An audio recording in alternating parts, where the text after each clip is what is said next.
This is an ode to celebrate the life of Ali, who was born on the 19th of May 1980. The number one song was Call Me by Blondie, and it was the Chinese Year of the Monkey.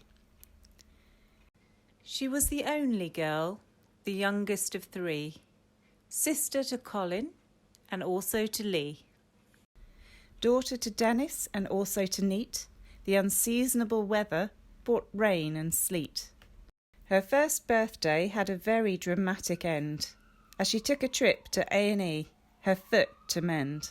She had trodden on a nail, but didn't seem to feel that it had lodged itself into her now infected heel. As a child, she was attentive to what her dolls were needing. Whipping up her top, she would begin breastfeeding.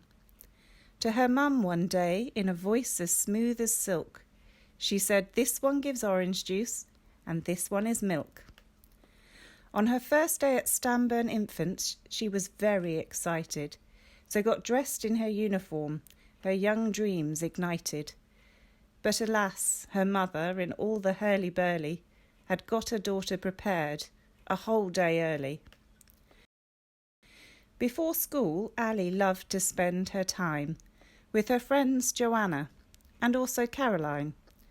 They'd go out into the garden doing routines fantastic, working on their dance moves that were very gymnastic. With Lucy, Michelle and Jackie she spent her teens. Going out clubbing, they were the dancing queens. Her friends knew staying at Ali's couldn't be beat, and they were driven home at midnight by a work-weary Neat. This is when Ali's stalking phase began. She had tracked down Take That as the ultimate superfan. She managed to show her skills and use her nous by waylaying them at the big breakfast house. As she grew older came a handful of boys, but when died down the clamour and noise, and the family thought, "Yikes!" and "Holy cow," we all thank God for the guy she's got now. Then came Ali's first full-time job that was official. She started working for a company called Initial, and much to her utter delight and surprise, she found that they distributed cleaning supplies. Then she became a childminder when she was a mother, for her own children as well as the girls of her brother. She made sure it was fun and she wasn't always nagging, looking after Lollen and also bagging. She had fun looking after the children by day. She'd have great activities and games to play. Everything was incredibly organised, and all of the costumes were ordered by size. She took them all out to interesting places and even organised crazy painting of faces. Each moment was filmed and lovingly shared. It showed to the world how much Ali cared. Then along came a part-time job in retail, a perfect role due to what the job did entail. She loved it so much, as everybody knows. She loves to go online, buying hundreds of clothes. Ali's a typical lady of Generation X. She loves to go shopping, spending hours in Next. She's a keen bargain hunter, her prowess never fails, and she's never happier than at the time of the sales. And she'll while away the hours of her time buying stuff she'll never use on the stores online. She'll find all the gadgets and gizmos aplenty, while gleefully saying she got change from a 20.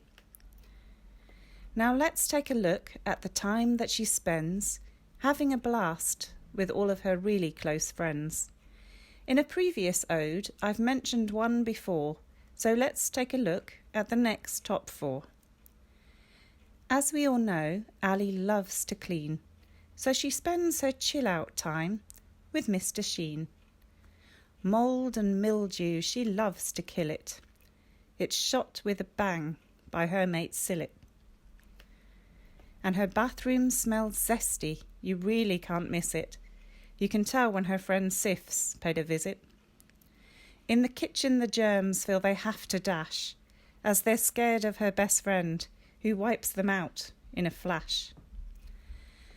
But my point, despite the fact that I jest with you, here's the conclusion that I have been drawn to. In these current times of chaos and amidst all the strife, Ali has been fighting this virus for her entire life. Ali seems to have plenty of time for fun, with her circle of friends, each and every school mum. There's Jenny, and there's Mel, and we can't forget Kat. They even took her camping once. Just imagine that. I've written this ode while this virus has unfurled, and we're all in isolation as it's paralysed the world. So even though we're not celebrating with you in a huddle, please accept this ode as your family's virtual cuddle.